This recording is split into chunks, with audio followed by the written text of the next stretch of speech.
हमारी आपसे विनती है कि इस एपिसोड को लाइक करके यूट्यूब चैनल को फ्री में सब्सक्राइब कीजिए और नोटिफिकेशन बेल पर प्रेस करके पाइए सबसे पहले अपडेट। बुजुर्ग रहनुमा इलियास आदमी साहब से दरख्वास्त करूंगा कि आप आएँ। 2 बार 11वीं और 14वीं लोकसभा में आप सांसद रहे हैं और बहुत लंबा आपका इतिहास है, कैरियर है। बड़ी बात यह है कि एक ऐसे आज फंक्शन में एक ऐसी हस्ती मौजूद है जिन्होंने ग़ुलाम और आज़ाद हिंदुस्तान दोनों को देखा है। तो वो एक बड़ा अजीम तजर्बा है उस वक्त की मीडिया का और आज की मीडिया का, और फिर सामाजिक एकता को सुनिश्चित करने में आप आएँ और अपनी बात रखें। मोहतरम सदर साहब, बुजुर्गों और दोस्तों, जो मौजू है इस बैठक का, मैं वैसे भी मौजू से कभी हटता नहीं, चाहे पार्लियामेंट के अंदर रहा हूँ चाहे बाहर। मीडिया का जो मौजू है, तो मेरा ख्याल है कि मीडिया एक दोधारी तलवार है, वो दोनों तरफ काटती है। अगर वो सही हो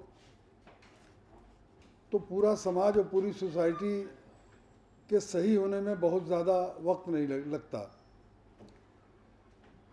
और अगर वो गलत रुख पर मोड़ना चाहती है समाजी सोच को, तो समाजी सोच को सही रुख पर मोड़ा ही नहीं जा सकता। ज़्यादा से ज़्यादा किसी पॉइंट पर उसको रोका जा सकता है पुराने रुख पर। मैं समझता हूँ कि 4 साल में, पिछले 4 साल में मीडिया का तजर्बा हर शख्स को हो चुका होगा। मीडिया अगर चाहे तो पूरे समाज और पूरे मुल्क को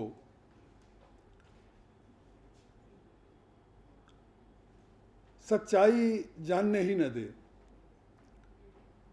और अगर चाहे तो झूठ इतना परोस दे कि सबसे बड़े मुफक्किर गोबल्स ने कहा था कि झूठ को अगर बहुत बड़े पैमाने पर फैलाया जाए तो सच हो जाता है। क्या ये बात ताज्जुब की नहीं है कि इतनी बड़ी सोसाइटी, मैं समझता हूँ दुनिया की सबसे बड़ी सोसाइटी, कहने को चीन की आबादी शायद 2-4 करोड़ ज़्यादा हो हमसे, लेकिन चीन में ज़्यादातर एक किस्म के लोग हैं और भारत में दुनिया की कोई किस्म नहीं पाई जाती जिसके लोग न हों। क्या ये कोई मामूली बात है कि पूरे मुल्क में 90% लोग आज भी नहीं जानते कि मुल्क का बंटवारा किसने कराया, और अगर जानते हैं तो गलत जानते हैं। हुक्मरानों ने जिसको चाहा उसका नाम लोगों के, बच्चों के जहनों में चिपका दिया, जो आज तक चिपका हुआ है।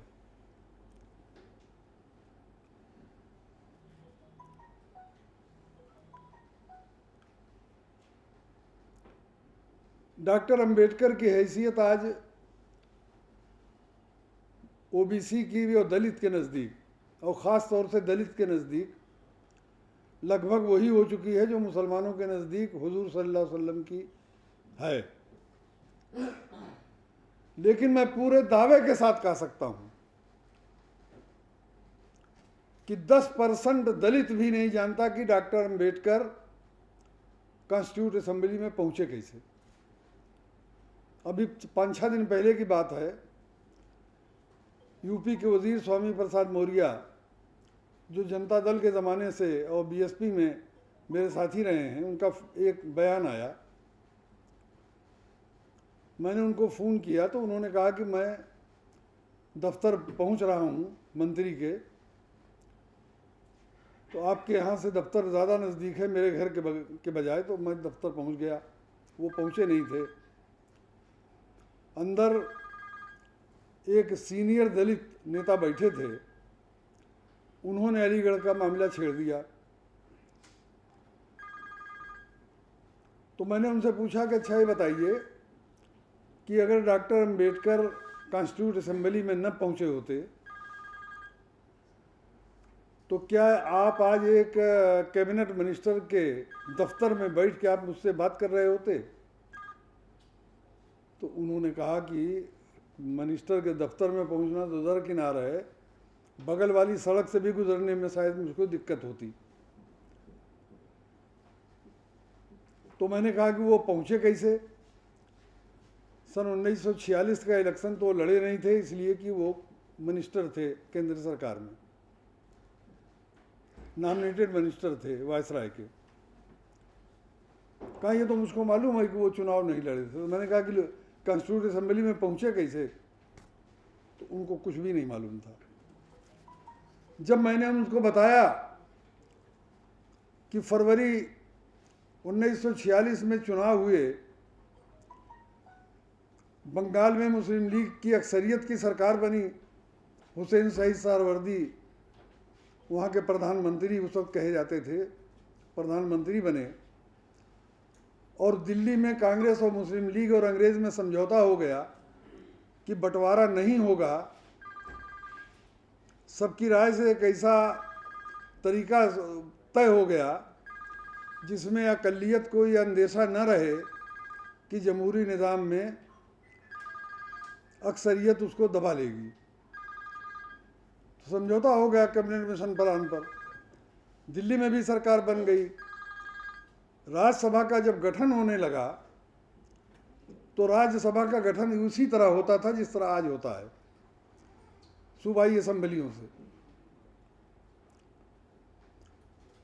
तो मिस्टर जिन्ना ने, जिनका नाम लेना भी इज्जत से गुनाह हो गया है इस मुल्क में, उन्होंने हुसैन शहीद सहरवर्दी को निर्देश दिया कि मुस्लिम लीग के कई मेंबर राज्यसभा में आने हैं, एक अपना कम करके डॉक्टर अम्बेडकर को भेजो। 100% मुस्लिम लीग के मेंबरान के दस्तखत से फार्म पर पार्टी के नाम मुस्लिम लीग भरवाए बगैर शेड्यूल कास्ट फेडरेशन भरवा कर 100% मुस्लिम लीग के मेंबरान ने उनको चुन के भेजा। तो उन्होंने कहा कि मैं जानता हूं कि ज़िंदगी में आप कभी एक लफ्ज़ झूठ नहीं बोले, हालांकि मैं पहली बार ये सुन रहा हूं, अगर ऐसा है तो मैं अभी कायद-ए-आज़म जिंदाबाद लगाऊंगा। तो मैंने उनको रोका कि भाई बीजेपी सरकार है और बीजेपी के एक मंत्री के ऑफिस में कायद-ए-आज़म जिंदाबाद तुम लगाओगे, लास्ट में सारा इल्ज़ाम मेरे ऊपर आ जाएगा कि मैंने आपको भड़का दिया था। तो मीडिया का हमारा ये रोल है और उसमें सब शामिल हैं। जो पहली हुकूमत बनी मुल्क की,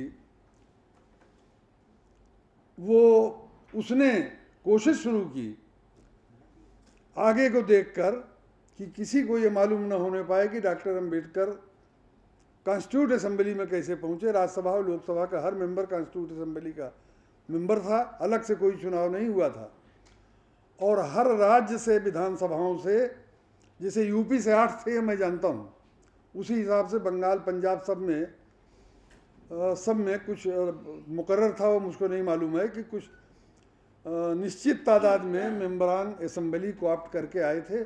सबको मिला के कॉन्स्टिट्यूट असेंबली बनी थी। और कॉन्स्टिट्यूशन का बनना 1946 में ही शुरू हो गया था। तारीफ ये है कि सेंट्रल हॉल में एक पत्थर लगा है पार्लियामेंट के, जिसमें वो तारीख लिखी है जब कॉन्स्टिट्यूशन का काम शुरू हुआ, वो 1946 की तारीख है। इसके बावजूद आज तक कोई नहीं जानता कि मुल्क का बंटवारा कैसे हुआ, किसने कराया, कौन जिम्मेदार है।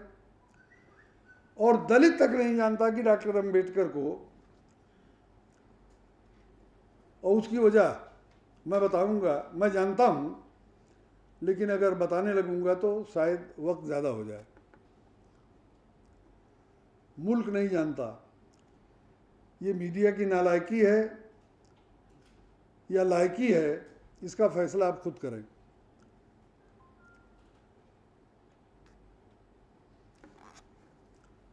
जो जानता भी है वो 100% गलत है। मैं 1 मिनट में बता दूं।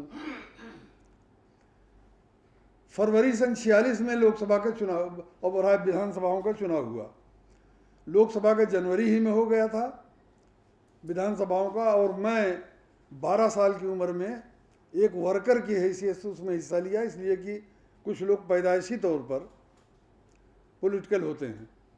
10 साल की उम्र से मैं सारे अखबारात चाटना शुरू मैंने कर दिया था, पढ़ना नहीं, चाटना।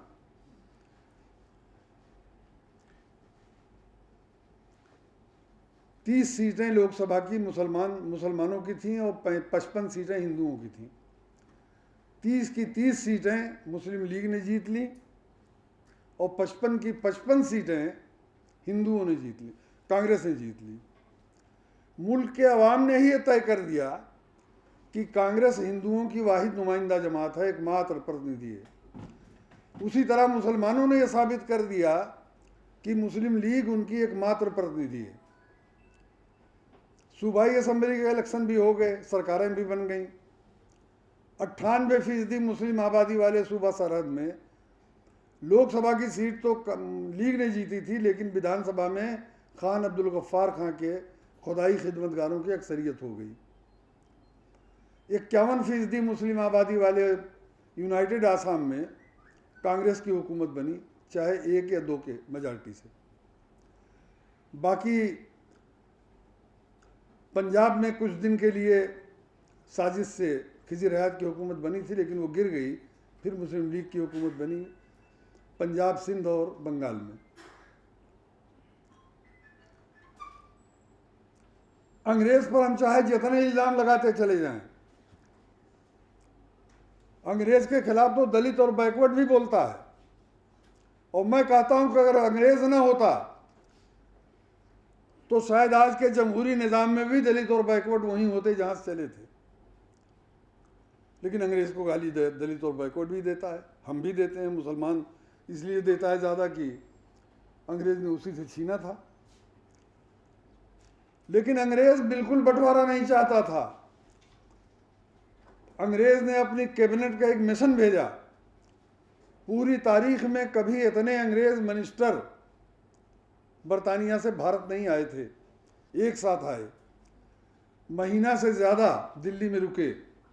उन्होंने मुस्लिम लीग के लीडरों से अलग अलग, कांग्रेस से अलग अलग सामने बैठा के कई मीटिंगें की और ये तय कर दिया कि देश का ज़मीन का बंटवारा न हो, बल्कि 20 में 11 हिंदू, 7 मुसलमान, 2 अन्य के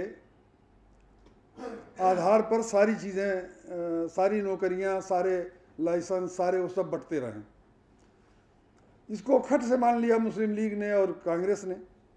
कांग्रेस तो बंटवारे का विरोध कर रही थी, मुस्लिम लीग डिमांड कर रही थी। जो डिमांड कर रहा था, जब उसने इस फार्मूले को मान लिया तो इसका मतलब है कि उसने अपनी डिमांड वापस ले ली, बंटवारे की तय हो गया। दिल्ली में 20 रुकनी कैबिनेट बनी सेंट्रल गवर्नमेंट की। कांग्रेस को 11 नाम देने थे हिंदू, उसने दिए। उसमें शायद मेरे ख्याल से कोई एक भी बैकवर्ड एससी नहीं था।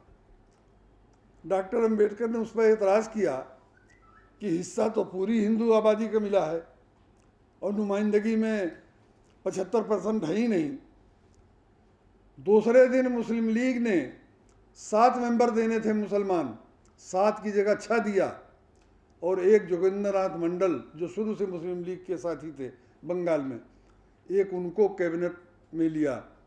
नेहरू ने सबसे ज़्यादा एतराज़ किया, वावेला मचाया कि हम हिंदुओं में फूट डालने की कोशिशों को बर्दाश्त नहीं करेंगे।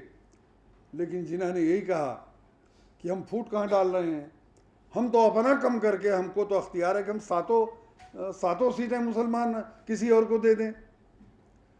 आपकी 11 में से तो हमने दिया नहीं है, हमने तो अपनी 7 में से दिया है। और जब डॉक्टर अंबेडकर को राज्यसभा में लाए तो नेहरू को लगा कि अरे पाकिस्तान तो छोटा सा मांग रहा था जिन्ना, कहीं ऐसा न हो कि पूरा देशों ना पाकिस्तान बन जाए।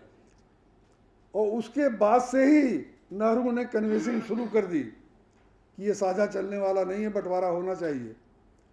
गांधी जी कतई नहीं तैयार हुए और सरदार पटेल नहीं तैयार थे, और सरदार पटेल का कांग्रेस में बहुमत था।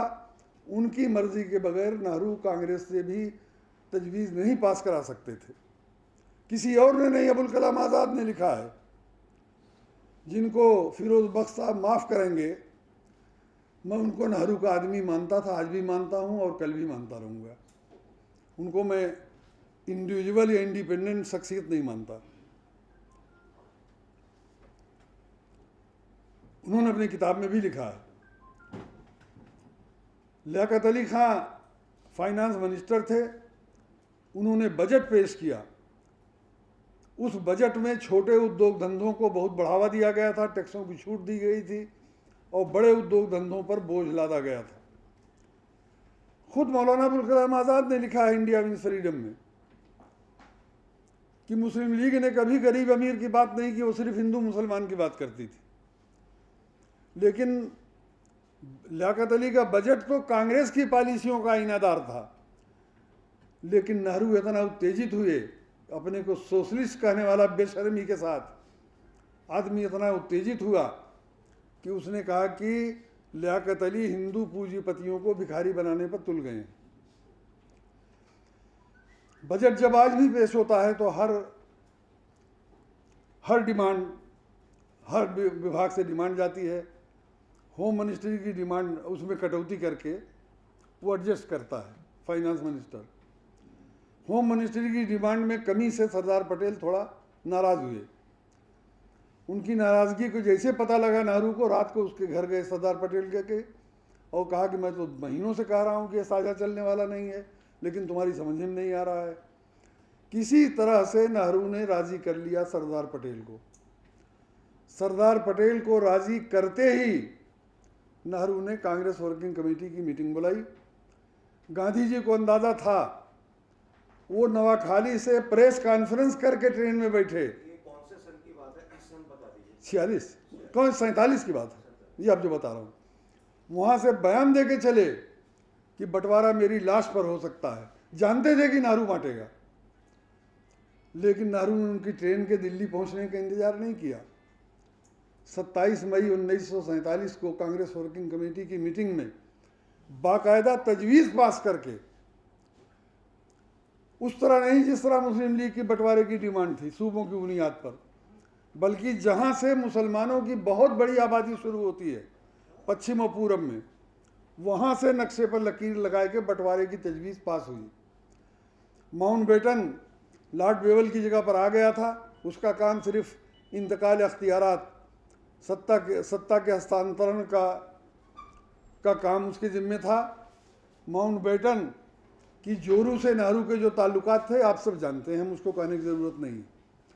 माउंटबेटन नेहरू की मुट्ठी में था। माउंटबेटन को पहले से राज़ी कर लिया गया था। टॉपिक पर नहीं, ये कोई नहीं जानता, मीडिया सब जानते हैं यहाँ पे। देखिए मैं समझ रहा हूँ, ये टॉपिक नहीं है, जो टॉपिक है देखिए मैं जानता हूँ कि मीडिया ने, आज एक आदमी जानता है ये बात, इसी मीडिया के रहते हुए। अच्छा सुन लीजिए, बस मेरी बात खत्म हो रही है। नहीं, 100% टॉपिक पर है कि मीडिया चाहे तो पब्लिक को जाहिल रखे, मीडिया चाहे तो पब्लिक को एजुकेट करे। मीडिया शुरू से है, प्रिंट मीडिया थी, अब इलेक्ट्रॉनिक मीडिया है, लेकिन मुल्क की 90% आबादी सच्चाई को नहीं जानती। 27 मई को बंटवारे का रेजोल्यूशन कांग्रेस ने पास किया और 3 जून को माउंटबेटन ने ऑल इंडिया रेडियो से तकरीर करते हुए बंटवारे का ऐलान कर दिया। यही सच्चाई है, इससे आगे सुई के नोक के बराबर कोई सच्चाई नहीं।